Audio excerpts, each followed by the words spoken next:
The crypto exchange landscape has bifurcated into two fundamentally different models that serve different institutional needs. Centralized exchanges, CEXs, like Coinbase, Kraken, and Binance offer familiar order book trading, institutional onboarding, KYC AML compliance infrastructure, and fiat on-ramps. Decentralized exchanges, DEXs, like Uniswap, Curve, and dYdX offer non-custodial trading, censorship resistance, and access to long-tail assets that never appear on regulated venues. For institutions, the choice between DEX and CEX is rarely binary. Most institutional crypto operations use both, CEXs for large block trades, fiat settlement, and compliance-sensitive operations, DEXs for accessing DeFi liquidity, trading newly launched tokens, and operations where non-custodial execution is preferred. The challenge is understanding the distinct risk profiles, execution characteristics, and regulatory implications of each model. The FTX collapse permanently changed the institutional calculus for CEX risk. An exchange that was considered among the most sophisticated and well-regulated in the industry proved to have been commingling client assets with proprietary trading capital. This has driven institutional interest in DEX infrastructure, where assets remain in the user's control throughout the trade, as a counterparty risk-free alternative for certain operations. The counterparty risk dimension represents the most fundamental institutional advantage of DEXs in the post-FTX environment. When trading on Uniswap or Curve, the user's assets remain in their own wallet throughout the execution. The smart contract facilitates the trade atomically. Tokens are swapped simultaneously in a single transaction with no intermediate custody period. There is no exchange that can become insolvent, misappropriate funds, or halt withdrawals. This non-custodial property comes with a distinct trade-off. DEXs offer no KYC AML compliance infrastructure.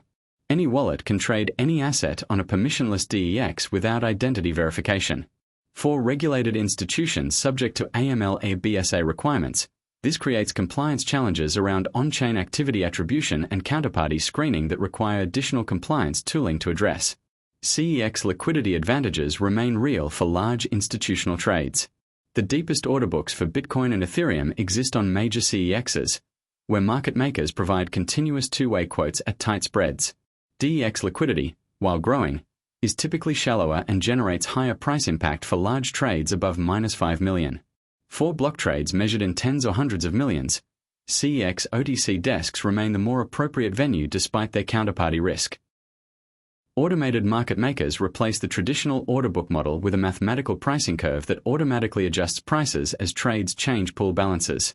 This innovation eliminated the need for professional market makers to provide liquidity. Any user can deposit 2 tokens into a liquidity pool and earn fees from trades that use their liquidity. The result is a market that never closes and never requires counterparty matching. Uniswap v3's concentrated liquidity innovation is particularly significant for institutional liquidity providers. By allowing LPs to specify price ranges in which their liquidity is active, V3 enables capital-efficient market making that approaches the efficiency of professional order book market making. Large institutions including Wintermute, Jane Street Crypto Desk, and several hedge funds now provide Uniswap v3 liquidity as a systematic yield strategy, capturing trading fees in return for providing tight spreads in specific price ranges.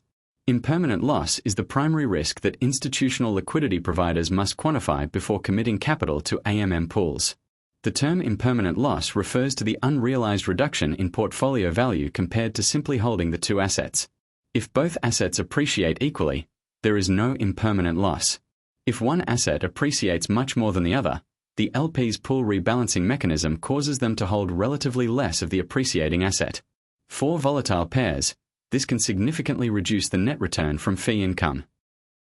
The growth of DEX volume as a share of total crypto trading volume tells the story of a fundamental shift in institutional and retail trading behavior. DEX volume share has grown from approximately 5% in 2020 to an estimated 30 to 35% in 2025, driven by the expansion of liquidity in major DEX pools, the launch of DEX aggregators that optimize routing across multiple pools, and the post-FTX institutional interest in non-custodial execution alternatives. The growth is not uniform across all trading activity.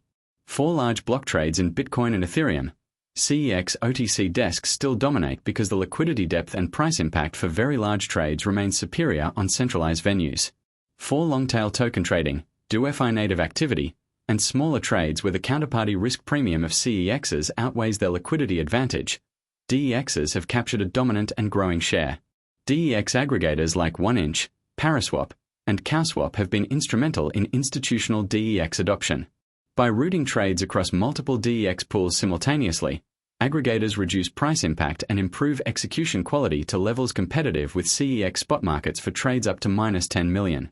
For institutions that require compliant on-chain execution but prefer to avoid CEX counterparty risk, aggregator-based DEX trading provides a viable operational alternative. MEV extraction, specifically the sandwich attack variant, is the most operationally material risk for institutional DEX traders. A sandwich attack occurs when a bot operator observes a large pending trade in the mempool and front-runs it by buying the same asset before the victim's trade executes, then immediately selling after. The result is that the institutional trader effectively pays a hidden fee to the sandwich bot equal to the price movement caused by the front-run transaction. Mitigation strategies for MEV include using private RPC endpoints that submit transactions directly to validators without broadcasting to the public mempool, using MEV-aware DEX aggregators like CowSwap that use batch auctions to eliminate front-running opportunities, and using smaller trade sizes that are below the threshold of profitability for sandwich attacks. For trades above million, MEV protection is essentially a requirement for competitive execution quality on DEXs. The KYC-AML compliance gap is perhaps the most operationally significant challenge for regulated institutional DEX participation. Permissionless DEX trades do not involve any counterparty verification. Regulated institutions must apply their own compliance screening through blockchain analytics tools, Chainalysis, TRM Labs, to verify that the counterparty wallets they interact with are not sanctioned entities. This compliance layer adds operational overhead but is achievable and increasingly standard practice for institutional DeFi participants. The institutional execution framework for the CEX DEX decision is primarily driven by trade size and the specific token being traded. The decision tree is not a binary preference for one model over the other, but a contextual optimization based on execution quality, liquidity availability, and risk tolerance for each specific trade. For DeFi-native institutions that hold and trade primarily on-chain assets, the bias toward DEX execution is natural and appropriate. The non-custodial model eliminates the counterparty risk that has been the primary source of catastrophic institutional losses in crypto. For traditional institutions that approach crypto through familiar institutional workflows including OTC desks and prime brokers, CEX execution with appropriate counterparty credit management provides a more operationally familiar model. The hybrid approach, using DEXs for small to medium trades and DeFi-native asset trading while using CEX OTC for large block executions, represents the institutional best practice that has emerged from years of operational experience across multiple market cycles. The key is having the analytical infrastructure to make the routing decision correctly for each trade, rather than defaulting to a single venue for all execution. The DEX versus CEX debate is not a competition that one model will definitively win. The two models serve different institutional needs, carry different risk profiles, and are evolving in ways that may eventually blur the distinction between them. Hybrid models like Coinbase's on-chain prime brokerage infrastructure and institutional DEX wrappers with compliance layers are already emerging. For institutional trading operations, the practical priority is developing the capability to use both models appropriately. This requires DEX technical infrastructure including wallet management, MEV protection, and blockchain analytics compliance tooling on the decentralized side, alongside traditional prime brokerage relationships and credit monitoring on the centralized side.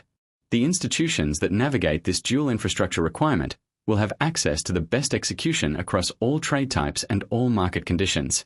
Those that rely exclusively on either CEXs, with their counterparty risk, or DEXs, with their compliance and liquidity constraints for large trades, will systematically disadvantage themselves in execution quality, risk management, or both.